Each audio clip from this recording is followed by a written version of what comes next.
Saya akan baca ayat dari Efesus 5 ayat 1 sampai 2. Dikatakan demikian, hidup sebagai anak-anak terang, sebab itu jadilah penurut-penurut Allah seperti anak-anak yang kekasih, dan hiduplah di dalam kasih, sebagaimana Kristus Yesus juga telah mengasihi kamu dan telah menyerahkan dirinya untuk kita sebagai persembahan dan korban yang harum bagi Allah.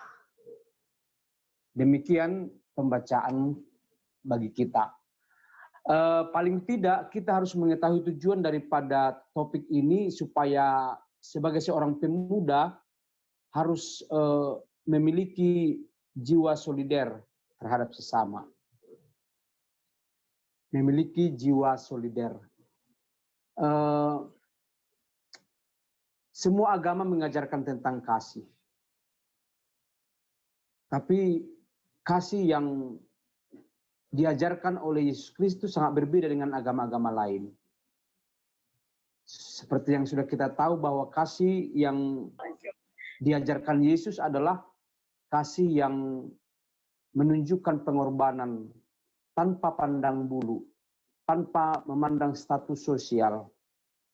Kepada dunia ini, Allah sudah mengasihi kita. Itu terbukti di dalam pengorbanan Yesus Kristus. Sehingga di dalam ayat ini Efesus menekankan orang yang hidup di dalam iman kepada Yesus tentu harus hidup dalam kasih. Karena kasih itu satu-satunya yang membedakan kita dengan orang-orang yang lain atau agama-agama lain. Jadi kasih yang dimaksud di sini adalah kasih yang membawa kita menjadi seorang yang memiliki pribadi untuk menjadi penurut-penurut Allah. Dikatakan dalam ayat 1, jadilah penurut-penurut Allah seperti anak-anak yang kekasih. Penurut di sini adalah yang sudah mengenal pribadi Yesus, ya, yang di dalamnya Allah menampakkan diri kepada dunia ini. Yesus menjadi pusat atau sentral dari pemikiran, dari cara berpikir kita untuk menghadapi, menjalani kehidupan setiap hari. Karena itulah, kalau topik ini katakan, jadilah pemuda yang solider. Itu artinya jadilah memiliki pribadi yang sudah diajarkan oleh Yesus tentang kasih. Ya. Karena kasih itu bukan hanya melakukan kesenangan, tapi melakukan yang terbaik. Kasih itu bukan hanya untuk menyenangkan, tapi melakukan yang terbaik. Ya. Kasih itu harus ada penegasan. Artinya tidak berpura-pura, ya, tapi jelas dia memiliki kasih. Itu sebabnya dalam diri kita, kalau boleh ada orang yang menilai kita, karena memang orang menilai kita, bukan kita yang menilai diri kita. Jadi dalam satu komunitas kalau bisa, nilai dulu temanmu, sejauh mana dia memiliki kasih. Artinya memiliki jiwa solider. Nah, dan demikian sebaliknya, saling menilai, ya, apakah kita sudah memiliki jiwa solider. Ya, berangkat dari situlah topik ini harus kita bahas tentang solider, solidaritas, ya, merupakan istilah yang tidak asing di telinga kita. Ya, setiap hubungan interaksi kita di tengah-tengah masyarakat, kita membutuhkan tindakan solider. Ya, tentunya yang dimaksud di sini adalah solider sejati yang dapat menimbulkan rasa empati. Ya, empati itu artinya memasuki ruang perasaan seseorang.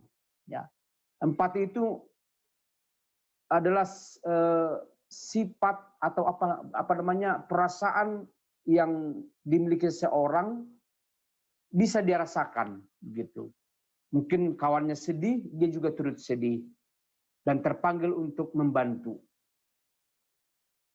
Dia memiliki teman sedang bergembira, tentunya dia juga harus bergembira. Itu jiwa empati. Jadi solidar di sinilah solidar yang sejati. Itu yang menimbulkan bagaimana kita mampu berbuat kepada teman kita.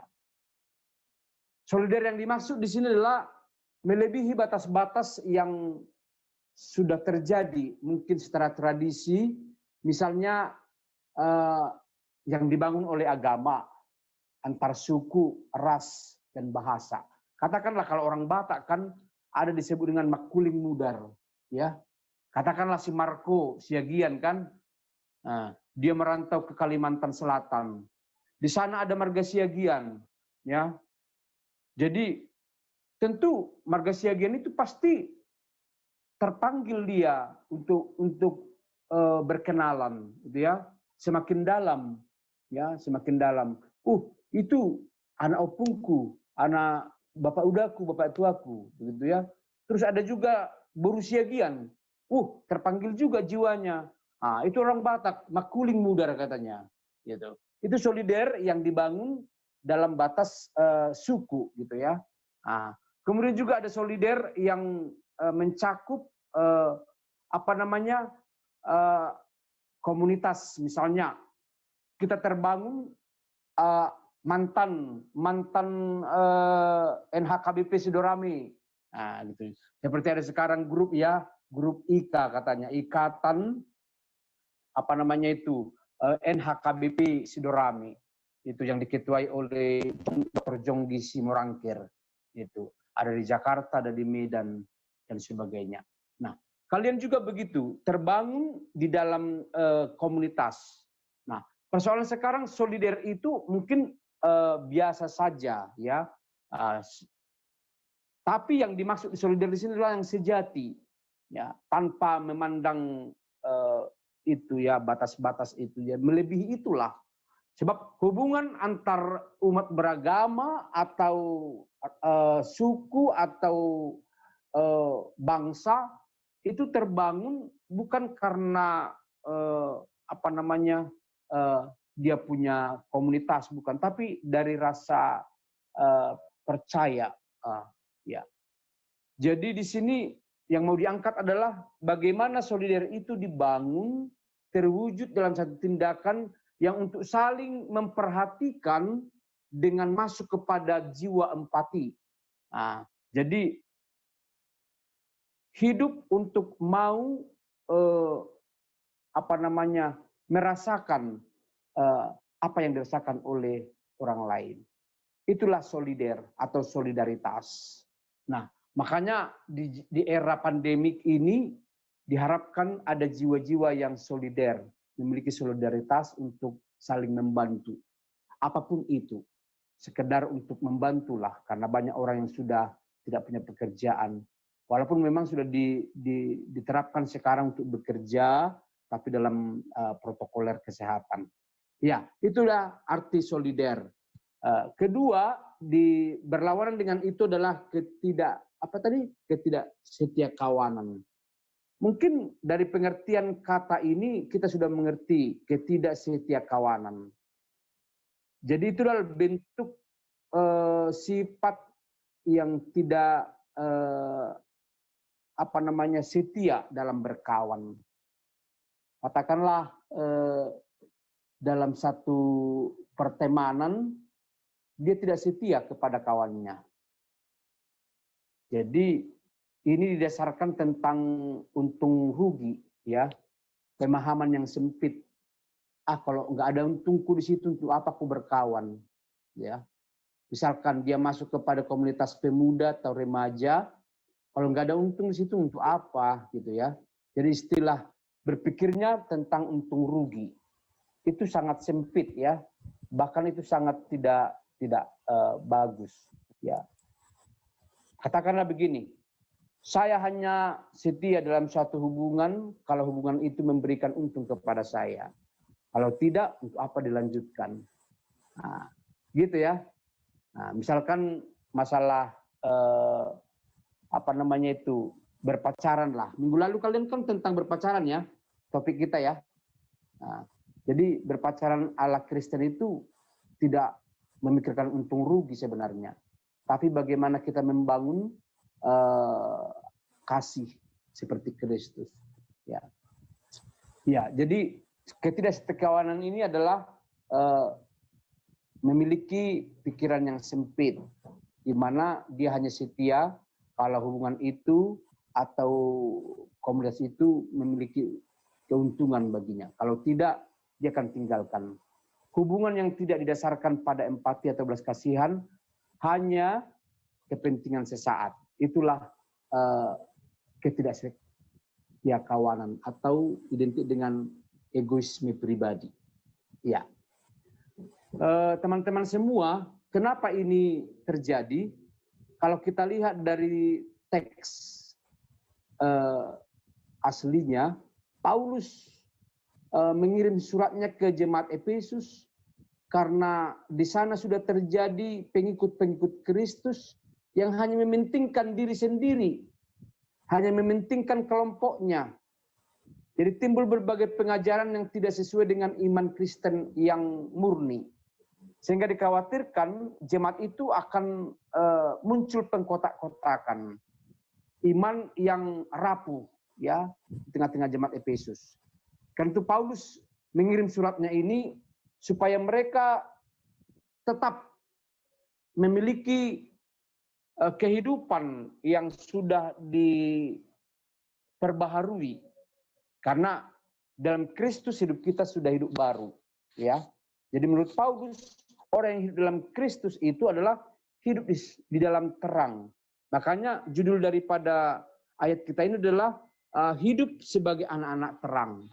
Nah, jadi Paulus ingin supaya di jemaat itu tidak terjadi mementingkan diri sendiri, tapi hidup solider, ya, antara yang kaya dengan yang miskin, ya, antara namanya hidup di dalam jemaat itu terpanggil untuk saling membangun pribadi yang memiliki kasih.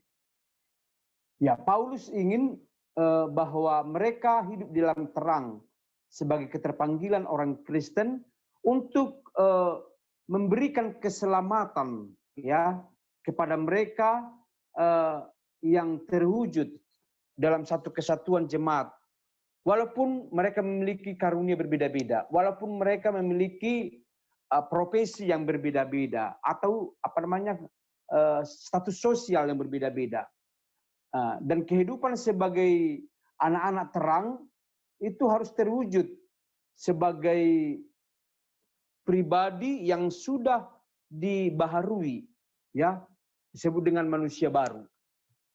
Nah, dasar daripada hidup baru adalah kasih, dan itulah ajaran yang betul-betul mendasar bagi jemaat Efesus yang diajarkan oleh Paulus, sehingga hendaknya mereka hidup selalu menunjukkan kasih dari Yesus sebagai wujud penerimaan mereka akan karya yang sudah mereka imani dalam pengorbanan Yesus Kristus, di mana Dia adalah puncak kasih Allah kepada dunia ini, mempersembahkan. Tadi di ayat 2 dikatakan, dan hiduplah dalam kasih sebagaimana Kristus Yesus juga telah mengasihi kamu dan telah menyerahkan dirinya untuk kita sebagai persembahan dan korban yang harum bagi Allah. Ya, mempersembahkan dirinya ya untuk kita sebagai korban yang harum di hadapan Allah. Jadi kalau kasih ini diletakkan dalam kerangka pengajaran supaya kita memiliki solidaritas di jemaat, apalagi di era pandemi ini, tentunya ini akan menjadi contoh bagi orang lain, ya. Kalau Paulus menyatakan kepada Efesus, kepada kita juga sekarang harus ditanamkan jiwa solidaritas, khususnya di dalam pandemi COVID-19 ini. Manusia baru bukan hanya sebatas dia rajin ibadah, dia rajin berdoa, bukan itu. Tapi harus berbuah, buah dari penerimaan bagaimana dia sudah meyakini Yesus sebagai Tuhan dan Juru Selamat pribadinya. Ya. Sebab tindakan kasih yang solider harus mewujud, harus terrealisasi dalam tindakan yang melakukan perbuatan-perbuatan yang menyenangkan hati Tuhan lah, dan menjauhi tindakan-tindakan yang tidak dikehendakinya. Ya, di sini dijelaskan bagaimana nats ini untuk menjadikan kita memiliki jiwa sebagai pengikut Kristus yang artinya menurut, tidak membangkang. Ya, mungkin ada dua kasus yang mungkin boleh kita renungkan tentang solidaritas dan ketidaksetiakawanan. Pertama, mungkin pernah saudara mendengar seorang pemuda, atau mungkin ya pemuda lah saya katakan, karena kita adalah pemuda dan remaja. Dia seorang anak kuliahan, dia bertempat tinggal di Siantar. Ya, sebagian biasanya sekali sebulan sebagai anak kos dia akan pulang ke rumah, pulang kampung lah katakanlah, untuk meminta ya belanjo lah ya istilahnya ya, pulang ke Siantar. Ya, dari Amplas dia sudah naik bus bus ALSK itu atau Intra. Nah, itu ya. Nah, di Pakam naiklah seorang nenek, ya. Sementara tempat duduk di bus ini sudah penuh semua. Nah, jadi si pemuda ini melihat nenek ini, dia merasa bagaimana ya, berpikir-pikir dia, kalau saya nanti suruh nenek ini duduk, saya berdiri, betapa cepatnya saya. Itu saya naiklah katanya, sakitlah sampai ke Siantar. Itulah dalam pikirannya. Akhirnya dia coba berpura-pura tidur supaya jangan dilihat oleh nenek ini. Nah, kemudian pada keesokan harinya ketika dia kembali ke Medan, demikian juga naik bus. Di Sari Belawan, ya, itu naiklah seorang cewek cantik, ya, cantik.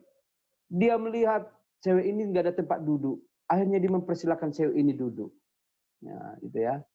Nah, artinya rasa capeknya terobati karena mereka sudah saling tukar nomor handphone.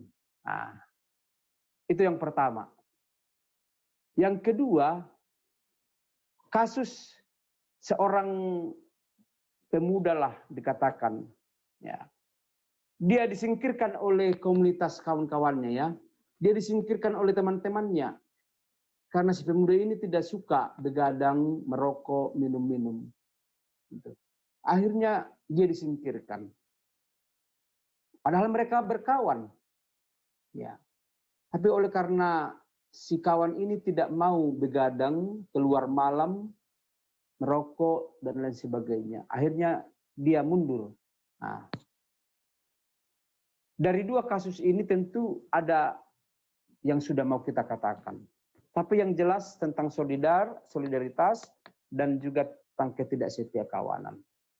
Nah, jadi teman-teman semua, ini saya angkat supaya di dalam praktek kehidupan kita sebagai seorang pemuda harus melihat realitas. Apa sih yang harus kita lakukan dalam hidup ini? Itu hanya contoh kecil saja. Di tengah-tengah keluarga perlu jiwa solidaritas. Di tengah-tengah masyarakat, terutama di tengah-tengah bangsa kita ini yang sebentar lagi kita merayakan HUT RI ke-75 tahun. Bagaimana terbangun jiwa solidaritas bagi kita sebagai seorang pemuda Kristen. Tentunya ini adalah mewujud karena kita sudah memiliki kasih. Jadi solidaritas itu diperlukan dalam suatu hubungan kita bersama orang lain. Solidaritas itu hendaknya dibangun di atas dasar kasih yang telah kita terima dari Allah. Sebab kasih itulah yang memberikan kepada kita tentang arti keterpanggilan kita sebagai seorang pemuda Kristen. Kemudian tindakan solider yang sejati bukan hanya sementara, tapi terus. Makanya sahabat itu berbeda dengan arti kawan. Sahabat itu berarti dia sudah memiliki, mengetahui, memahami tentang kawannya. Nah, tapi kita tahu bahwa persahabatan manusia terbatas. Tapi Yesus sebagai sahabat sejati memiliki jiwa solider kepada kita. Saat kapanpun, dimanapun dia mau berteman dengan kita. Nah, demikian mungkin sebagai pengantar tentang bagaimana kita memiliki jiwa solider dan menghindari ketidaksetiakawanan di tengah-tengah kehidupan kita. Yang pasti, mari kita merenungkan bahwa tindakan solider ini dilakukan, harus kita lakukan melebihi batas-batas yang telah ada di tengah-tengah masyarakat seperti suku, agama, dan ras. Ya, itu sebagai pengantar kepada kita semua. Mungkin ada yang mau menambahi, ada yang mau bertanya, silakan. Atau mungkin diskusi tadi ya, tindakan yang pertama dalam studi kasus pertama tadi, seorang cowok atau pemuda pulang kampung ke Siantar, di tengah jalan naiklah seorang nenek, karena bus ini tidak ada lagi tempat duduk, dia tidak mau mempersilahkan nenek ini duduk karena dia merasa capek ke Siantar. Nah, kemudian ketika dikembali ke Medan, ada seorang cewek cantik, dia malah mempersilahkan. Bagaimana menurutmu? Itu yang pertama. Yang kedua tentang ketidaksetiakawanan tadi, seorang pemuda yang disingkirkan oleh temannya karena memang dia tidak mau seperti temannya yang suka begadang, merokok, minum minuman keras dan sebagainya. Bagaimana menurutmu kalau ini kita bahas dalam diskusi ini? Dipersilakan siapa MC-nya untuk memandu.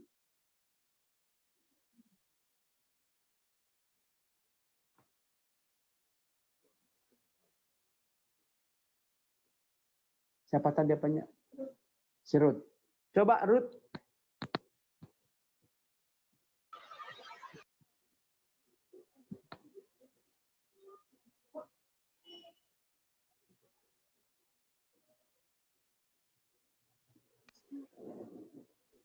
Sekali lagi ya, Mang.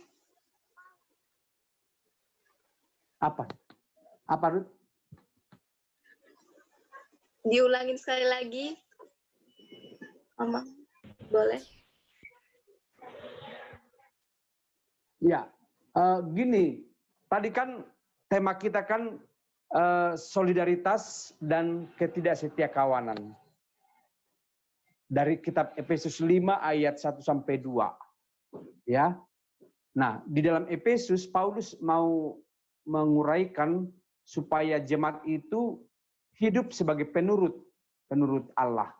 Penurut di sini adalah yang sudah masuk kepada kepercayaan kepada Allah, orang Kristen lah, ya, sebagai penurut Allah.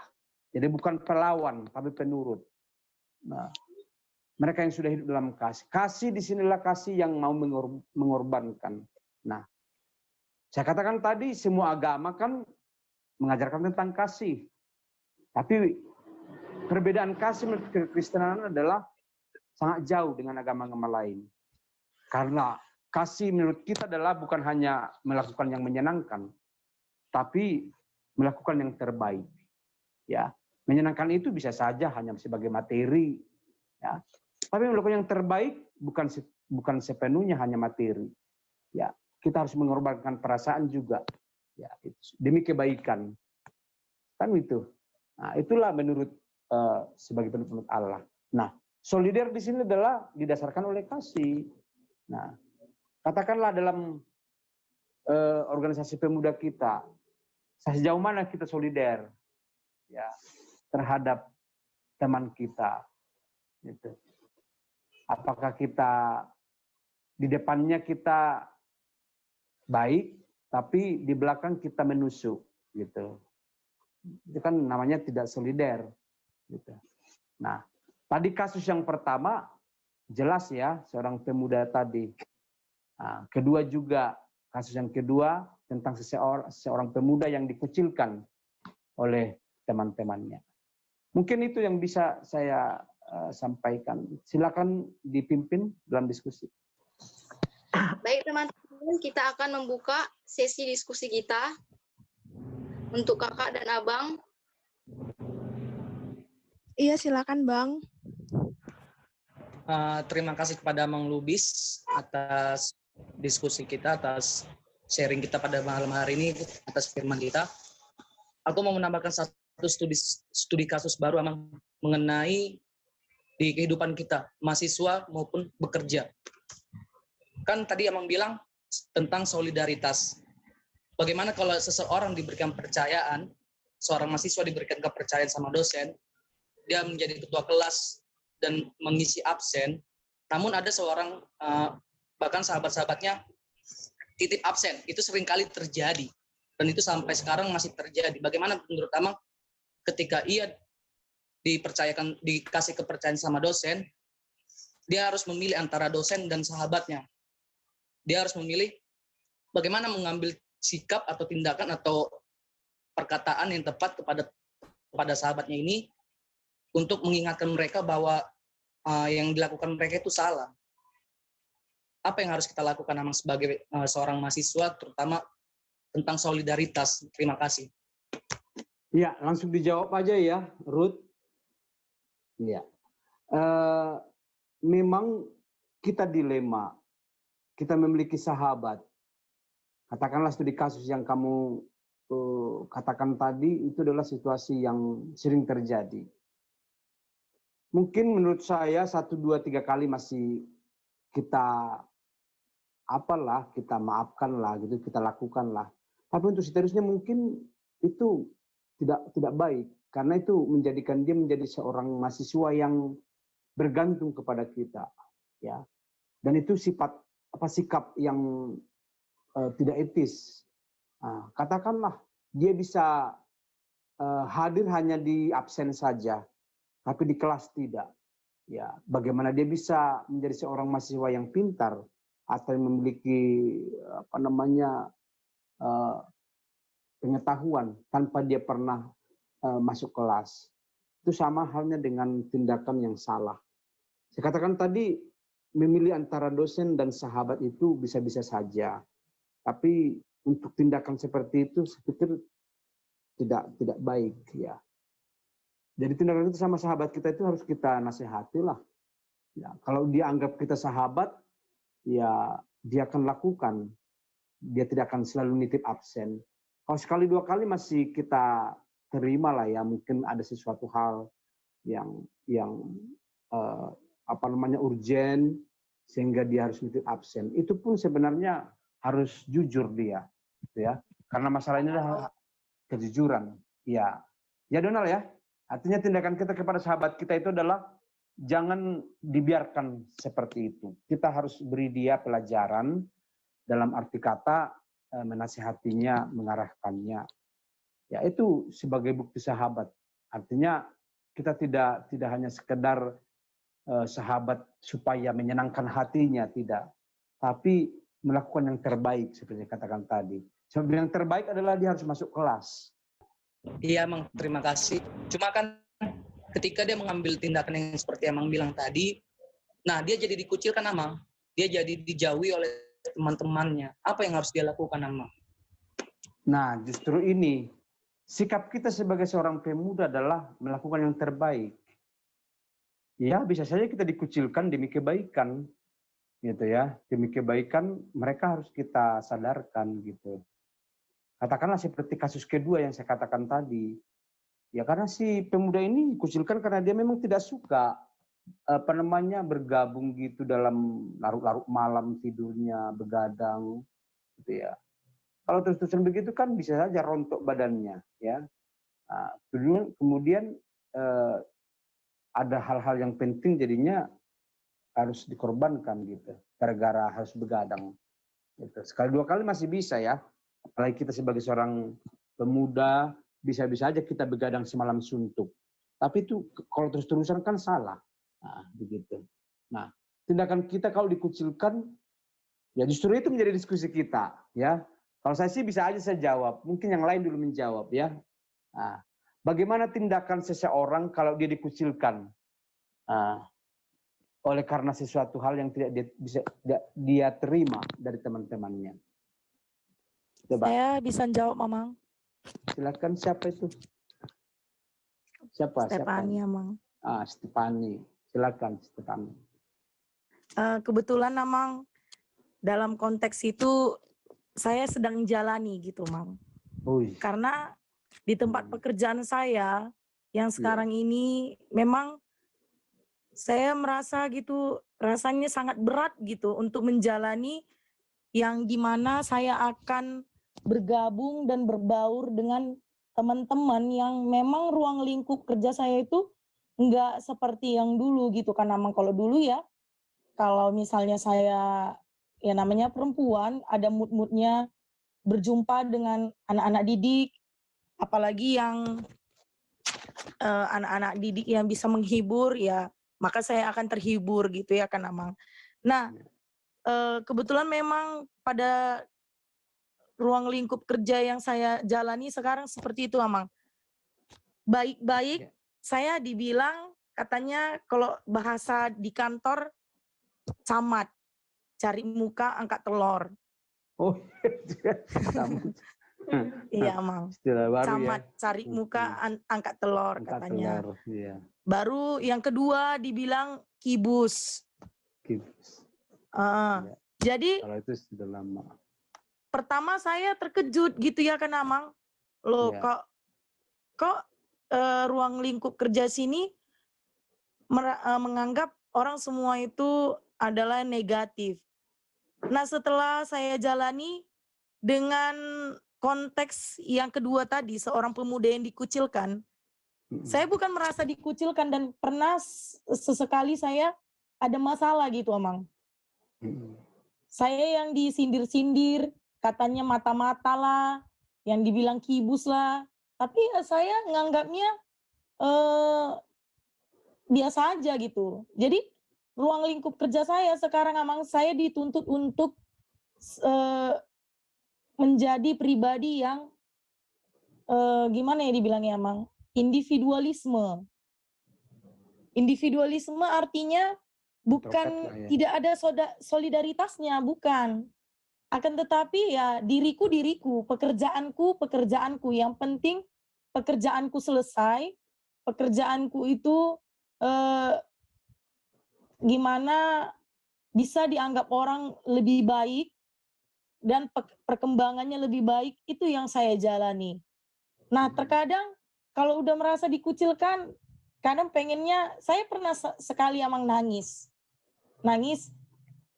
Jadi kan terkejut gitu dengan suasana kerja yang orangnya memang tenang gitu Amang, tapi mulutnya tajam gitu seperti parang yang baru diasah. Ya saya menanggapinya pakai handset aja, pura-pura nggak dengar. Pakai handset, saya mendengarkan lagu-lagu rohani agar ya kadang kan pakai handset juga dengar, ya kan Amang, dengar, masih dengar. Agar apa yang dibilang mereka itu adalah motivasi bagi saya gitu. Nah, kebetulan juga di perusahaan kami Amang, ada yang namanya pemilihan setiap bulannya karyawan terbaik. Nah, kalau ada yang menang dalam pemilihan karyawan terbaik itu, kalau kerjanya sedikit aja misalnya kurang baik, nah inilah yang dibilang the best employee, inilah yang kibus itu, inilah yang camat itu katanya. Nah jadi orang biarlah menganggap kita itu adalah negatif.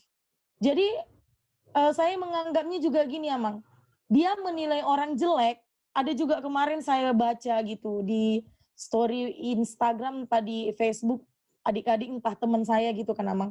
Orang yang menganggap kita jelek, pasti dia lebih duluan dianggap jelek.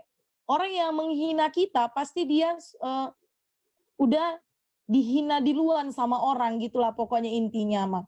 Jadi kalau menanggapi seperti yang dikucilkan, yang diasingkan, jikalau nanti adik-adik semua dan saudara-saudara semua mengalami hal seperti itu, anggap aja itu adalah gimana ya?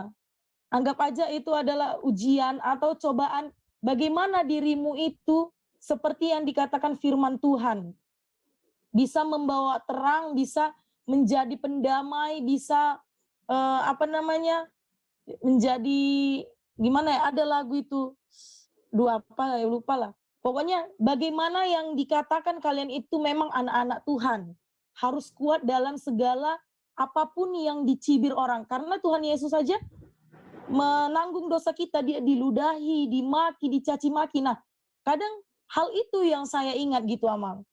Tuhan Yesus dicambuki, dimaki, diludahi aja demi kemenangan dia sendiri. Demi kemenangan Tuhan Yesus untuk menebus dosa-dosa kita. Kenapa saya yang diciptakan oleh Tuhan Yesus, yang diciptakan oleh Tuhan, yang dikasih anugerah, masih halnya dibilang hal-hal yang menurut saya yang seperti kayak camat, antok, kibus, apa segala macam. Ya kadang jantung memang berdebar-debar gitu amangnya kan. Ya tapi itu dengan cara hindarinya, saya pakai handset, berdoa dalam hati, ya Tuhan tolong saya, Tuhan kuatkan saya, apapun bagaimanapun pekerjaan saya itu adalah berkat dari Tuhan. Bagaimanapun lingkungan pekerjaan saya ini adalah cobaan dan juga saya itu ditempa agar menjadi orang yang kuat. Nah seperti itu Amang. Nah kalau dalam konteks pemuda yang dengan nenek-nenek dan dengan cewek cantik, ya mungkin kayak kan Amang, kadang anak-anak muda sekarang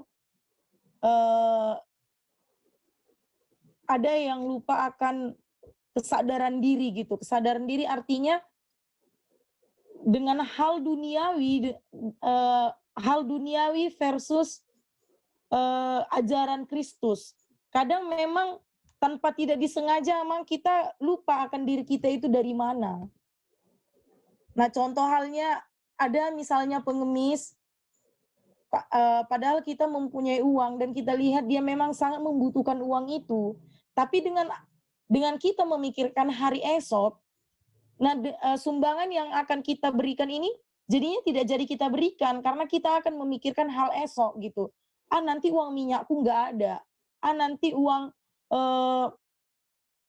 jajanku jadinya berkurang gitu. Nah pernah juga saya sharing juga kepada teman-teman dan Amang, adik-adik semua. Saya pernah berjalan dengan teman saya, Amang. Saya ini di daerah hampir mau ke Jalan Setiabudi, Seiblutu. Jadi kami baru pulang dari Tanjung Sari. Saya melihat seorang bapak yang umurnya itu sekitaran, saya merinding juga apanya menceritakannya, Mang. Seumuran 55 tahunan gitulah. Nah, dia berjalan sepertinya dia memang sangat memerlukan empati dari sekelilingnya gitu. Dia berjalan, saya melihat dia dari jauh, saya fokus ke dia karena saya kebetulan dibonceng teman saya. Kok ada kartonnya di belakang punggungnya gitu, Amang, kayak seperti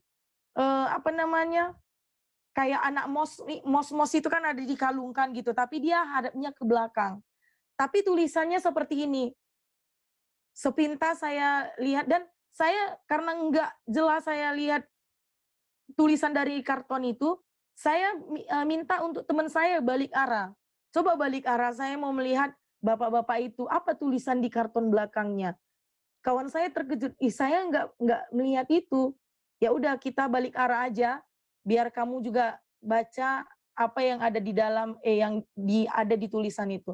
Nah, tulisannya adalah, Bapak dan Ibu, saya minta tolong, saya mohon bantuannya, saya di PHK, barang-barang di rumah semua sudah terjual habis untuk makan, dan istri saya lari dari rumah.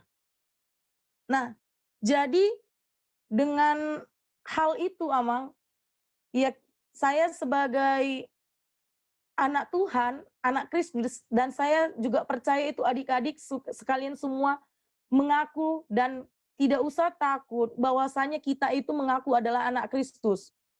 Aku berdosa, nggak usah seperti itu. Dan yakinlah, percayalah, sedikit pun bantuanmu, itu pasti akan berguna bagi dia. Setelah itu, kami memberikan sumbangan ini ke bapak-bapak itu, Amang. Dia berjalan sangat jauh. Kurasa mungkin bukan hanya sekitaran Setiabudi, dia dari tempat yang lain. Pak, ini ya Pak, kami bilang. Dia masih mendoakan kami lah dengan cara dia berbicara gini. Terima kasih ya nak, banyak rezeki, murah rezeki, sehat-sehat selalu ya nak, katanya. Nah, setelah kami kasih itu, saya berpikiran, ya Tuhan, semoga itu dapat berguna bagi Bapak dan anak-anaknya nantinya untuk makannya atau kebutuhannya ke depannya. Memang nggak banyak kami kasih, Amang.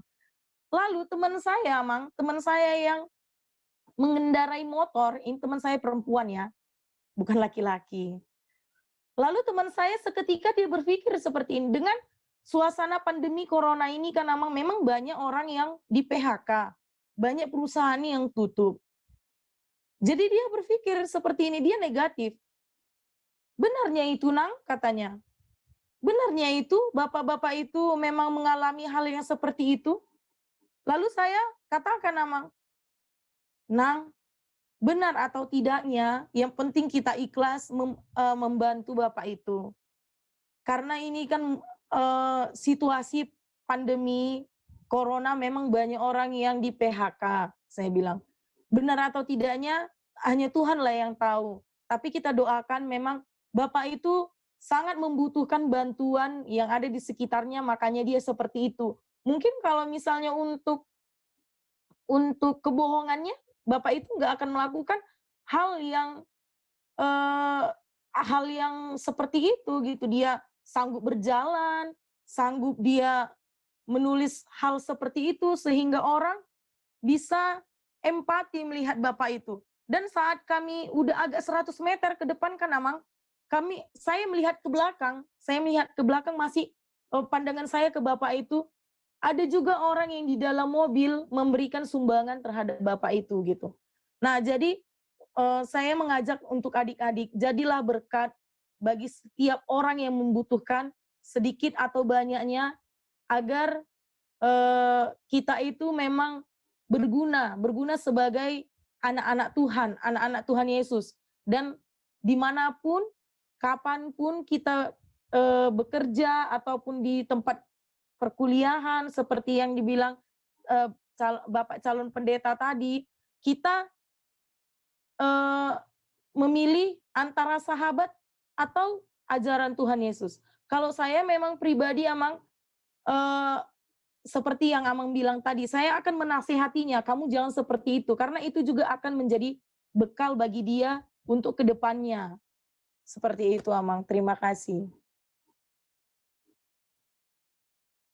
Ya, Stefani, ya, terima kasih Stefani. Itu adalah pengalaman yang sangat mungkin bisa kita renungkan. Karena di sekitaran kehidupan kita ini ada banyak kasus-kasus seperti itu. Tapi yang pasti, orang yang memiliki jiwa solidaritas itu bukan kebetulan, tapi karena memang ajaran Kristus itu sudah mengalir dalam darah kita. Nah, itu yang menjadi topik kita malam ini, harus kita bangkitkan kembali. Karena bagi orang Kristen itu, kemanapun dia, hanya kasih yang menuntun dia untuk lebih melihat realitas kehidupan.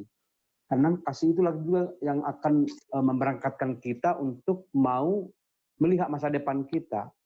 Ya, jadi sedikit atau banyak jiwa saudara itu harus kita tuangkan dalam praktek kehidupan kita.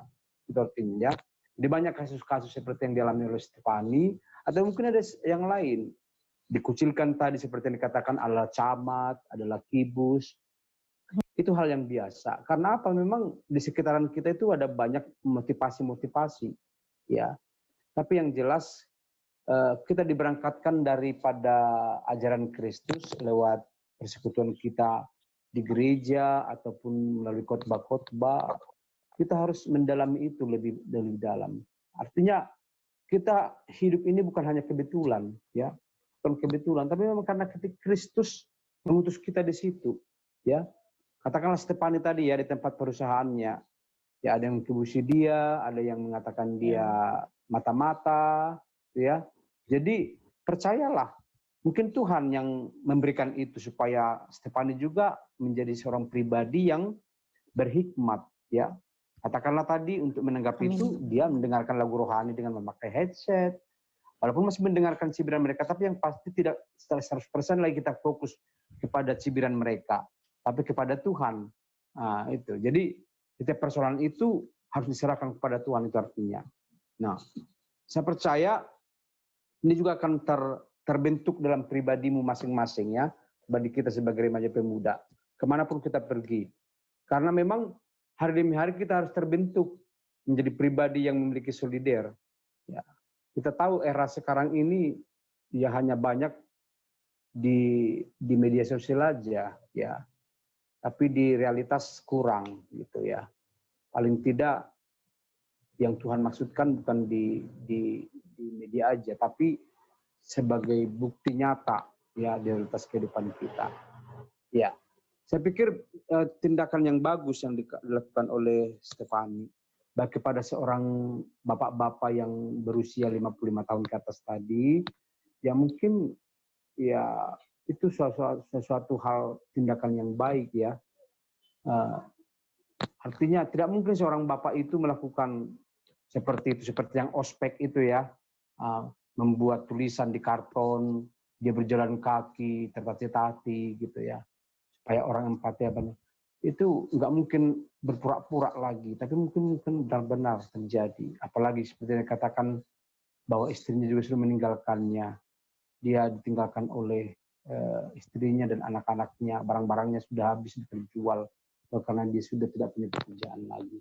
Tapi yang pasti, kalaupun kita bisa menolong, ya selain daripada doa, ya tindakan untuk memberi juga mengarahkan pekerjaan kalau kita ada tahu gitu. Misalkan Stefani, misalkan ada tahu ada orang yang bisa membutuhkan pekerjaan, bisa saja dikasih sama bapak itu. Misalkan itu salah satu bukti nyata. Tapi dengan memberikan tadi pun tak seberapa pun itu dia tindakan yang paling mulia ya menurut saya. Bagus.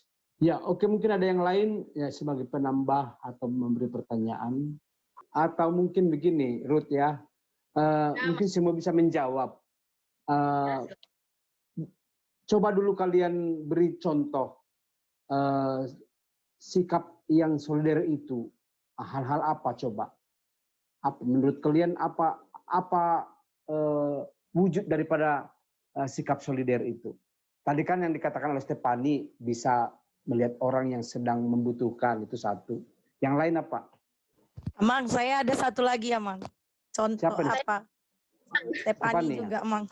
Ya, silakan. Saat saya kecelakaan, Amang, walaupun teman-teman saya tadi mulutnya setajam parang yang baru diasah lah saya bilangnya kan, Amang. Saya juga menilai solidaritas mereka memang sangat tinggi gitu. Saat saya kecelakaan, mau pergi kerja, mau pergi kantor, tapi memang kecelakaannya di Tanjung Rawa karena saat itu saya lagi nginap di rumah kakak saya kan, Amang. Saya kecelakaannya pas mau nyebrang dan kaki saya udah berdarah-darah semua kan, Amang.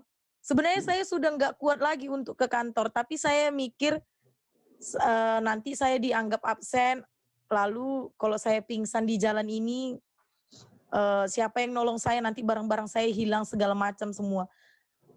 Dalam perjalanan, Amang, saya manggil nama Tuhan Yesus. Tuhan Yesus baik, Tuhan Yesus tolong saya, Tuhan Yesus tolong saya.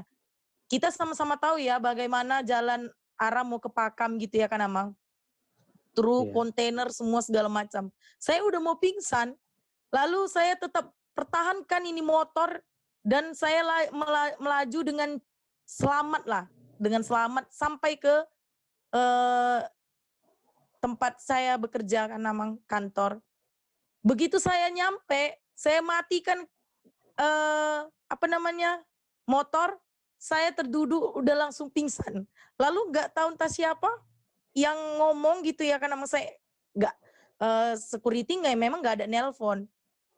Pani pingsan di pos security, semuanya langsung turun. Ada yang nggak pakai masker, ada yang nggak pakai sendal. Jadi solidaritas itu menurut saya rasa prihatin, rasa empati. Pada zaman sekarang ini solidaritas itu emang terjadi jikalau menurut saya ya Mang, jikalau seseorang itu terkena bencana atau kejadian yang melukai seseorang itu seperti saya tadi. Tapi kalau dalam hal yang bahagia gitu, yang biasa-biasa saja, solidaritas itu rasanya sangat kurang gitu Amang. Itu menurut saya sih. Oke, itu tambahan contohnya ya tadi ya. Oke. Mungkin yang lain, bagaimana contoh-contoh solidaritas itu menurut kalian? Saya, Mang, dari saya bisa menambahkan sekalian untuk menutup acara diskusi kita ini. Silakan. Ya, terima kasih ya, Mang. Salah satu wujud solidaritas yang bisa dapat kita temukan itu tidak jauh-jauh dari kehidupan kita sehari-hari. Termasuk salah satu contohnya adalah situasi kita sekarang ini, yakni virus COVID-19.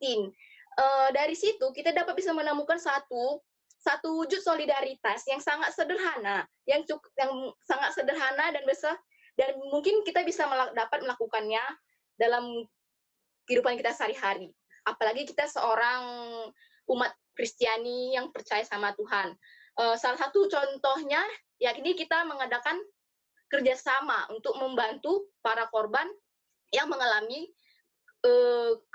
istilahnya kayak seperti bantuan gitu yang kepada korban yang terkena dampak seperti yang kehilangan pekerjaan, yang tidak memiliki penghasilan, pokoknya yang merasa kekurangan. Kita dapat melakukan kerjasama tersebut dengan cara salah satu contoh bisa kita memanfaatkan organisasi masyarakat. Kemudian kepada pemerintah kita juga bisa mengutarakan aspirasi kita supaya pemerintah juga dapat berinisiatif membantu para korban yang terkena dampak COVID-19. Dari situ intinya kesimpulan yang bisa dapat saya ambil, salah satu wujud yang dapat kita jumpai dalam tema kita hari ini tentang solidaritas adalah bentuk kerjasama kita sesama manusia terhadap orang lain, terutama mereka yang terkena dampak COVID-19. Itu dari saya sendiri, terima kasih. Ya. Saya serahkan kepada pendeta. Iya, terima kasih Ruth. Dan itu juga memang sudah berlaku ya hingga sekarang. Apalagi gereja kita juga sudah telah melakukan pembagian sembako kepada mereka jemaat yang terkena dampak COVID-19. Walaupun mungkin itu tidak seberapa ya, tapi paling tidak solidaritas gereja sesama warga. Karena itu kan dikumpulkan bukan dari persembahan, tapi dari kerelaan setiap jemaat yang memiliki katakanlah berkat kepada yang lain yang diberikan melalui gereja untuk menyalurkannya. Nah, itu tentang solidaritas. Mungkin contoh tentang ketidaksetiakawanan. Katakan tadi saya bikin kasusnya dikucilkan. Menurut kalian kalau dikucilkan apa sikapmu? Padahal itu kan sahabatnya, itu kan sahabat kalian. Bagaimana sikapmu? Kalau kalian dikucilkan, apa yang harus kamu lakukan? Coba dulu. Si Marco dulu, Marco. Apa kalau kau dikucilkan kawanmu, apa sikapmu? Coba dulu. Kalau aku emang, kalau dikecilkan kawanku, ya sikapku biasa aja sih Amang. Karena kan perkawanan ini nggak bisa dipandang bulu Amang. Sikap sama sifat kita itu pasti ada yang berbeda sama dia Amang. Terus sikapmu bagaimana kalau kau dikucilkan? Kau membenci mereka kah? Atau menjauhi mereka kah? Ya kalau aku Amang, sikapku kalau dikucilkan, aku biasa aja tapi tetap berteman. Ya, Karena terima kita kasih, berteman Mang. Amang nggak boleh melihat sifat kawan kita kayak mana, tapi kita lah yang harus merubah sifat orang itu. Misalkan tadi kan kawan-kawan itu kan suka begadang, suka minum, gitu kan? Bagaimana sikapmu? Ya kalau orang itu begadang sama peminum, ya aku mungkin nggak ikutan Amang. Tapi tetap berkawan ya. Iya, Oke, kita kan berkawan. melihat kondisi perkawanannya Amang.